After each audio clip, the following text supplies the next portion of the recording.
picture. Randomly. It's random. I don't care. Okay. I wish you wouldn't. All right. Poof, it's gone. Yeah, right. All right. So No, really, because I do not photograph well. if you don't photograph well, what's that make me? We share the same gene pool out there in the universe somewhere, right?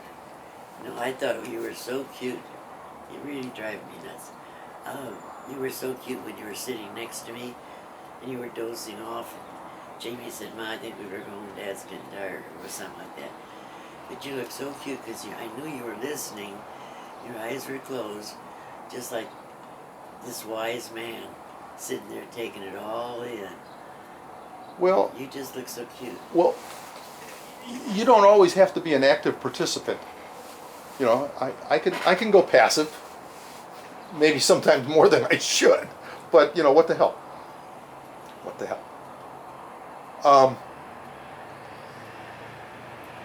I was gonna.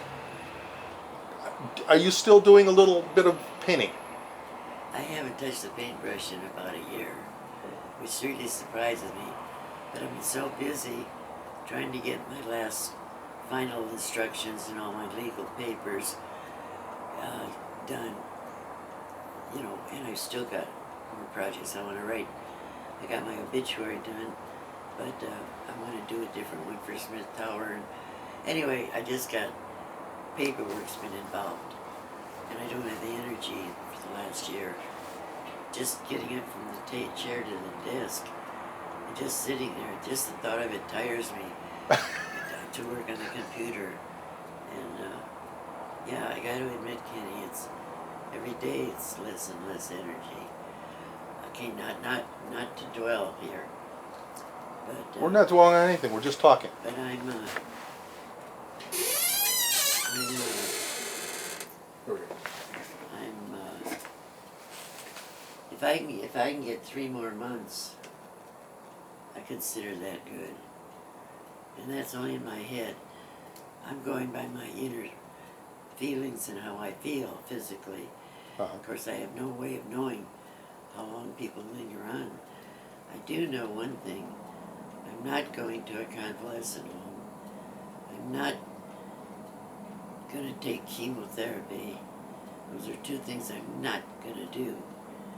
So all I can do is hang on, do the best I can with movement, body, mobility, and find out what the doctor says after the radiation. So I mean, I've already made decisions. I'm not afraid of dying. I look forward to it as an adventure. And it's so funny because just the other day, and I could go get it, but I won't, at one of my little rambling things I wrote down, maybe I told you this, birth must have been a great adventure. And I have no doubt that death will be also. Where it came from, I don't know. So my friend gave me this. It's a tool for conscious expansion. I just got it last night. Going home, the transition called death. And it tells you what happens when you die, why death, assisting others, emotions, transition, and brief outlines. Anyway, I opened this book up, the first thing. Now you can put a bookmark here. And here's, right after I wrote that, before I ever saw this book. Birth into life is little more than the forgetting of a familiar place. And so it is like death. Death out of physicality is little more than a remembrance of that which was once comfortable, and so it is like birth. Don't you think that's quite ominous? Yeah. That I would have that random thought, and then the first page I opened in this book, which I just caught. It mirrors your thoughts, your perspective. Yeah, but the first I opened the book and there it was. I couldn't get over it. You know, just well, you know, when I think about it myself a little bit, I'm not very. I don't deal with the concept very well at all, but when I try to find my Zen zone, if I if I have one, I go, well, I didn't know what it was like before, and I ain't gonna know what it's like until I arrive. Yeah, So, that's exactly yeah. right. But the near-death experiences that people have been dead for like 7 minutes and whatever, and they're brought back before they reach the end of that tunnel. The stories they tell you can't just dismiss them. They must have had some kind of revelation while they were unconscious and whatever. So anyway, we talk about it more and more because Danelle is the only one that still breaks up. She's the one having the most emotionally difficult time. And so she wasn't getting any better for a while after this was diagnosed and all. Uh-huh. And so I thought about what is the best way to go. And I came across it. You've got to talk about it. You got to accept it. There's no turning back. This constant moroseness is not, it's distracting, blah, blah, blah. So anymore, I don't shy away from it. I'll say, like Debbie got us on the word croak. And I says, when I croak, I'd really like you to have that. I've written it down in the book, but I'd really like you to have that piece. And, don't talk that way, Mother. And but anyway, the other day, Dawn, we were talking at the party. In fact, forget what it was. Somebody came up about some of my jewelry or something, and she, "Oh, Mom, when you croak, can I have that necklace?" So it's getting into our conversation, Yeah. and that's the way it should be. Because the first thing you do when you lose a loved one is you deny it. You just can't face it. They left you. But if you can start on the accepting that it's inevitable, then you're halfway through that first stage of mourning. So anyway, it seems to be working in the family, I think. But while you're sitting there looking around, I want you to look at anything, and in the hall, and in my bedroom. I want you to look out, check out the art stuff, and I'll tell you the little history of it, and if I did it, because this wall is other people's art, and the hall is my art. Because you promised me you would take one piece, at least, because I usually have to pay people to take it. So these starting artists. No, I didn't say you didn't have to pay me. I said I would take. You little shit. Yeah, thank you very much. I told you that. Yeah, see, you didn't ask for all the conditions. You just said, "Will you take a piece?" I said, "Sure." Yeah, take it. That's what I said. You do. But you're going to have to pay me to take it. No. Yeah.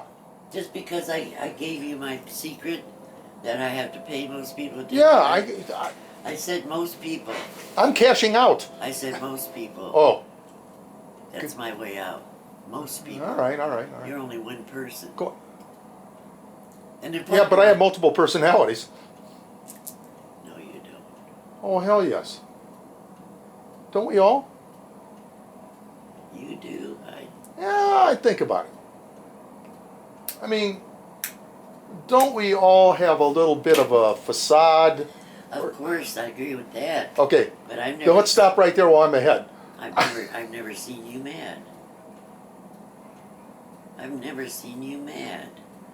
I've seen you hurt. I've seen you speechless. I've seen you silly. I've seen you wise. I've never seen you mad, ever. Even when you were a little boy, you'd have a little temper, but it wasn't a mad thing. It was frustration. Whenever you were a naughty little boy, it was just you were frustrated. So have I missed out on something? I don't see you ever being mad. I mean, I've known you all your life, Kenny, and I can't ever saw you mad. All right, let me work this up.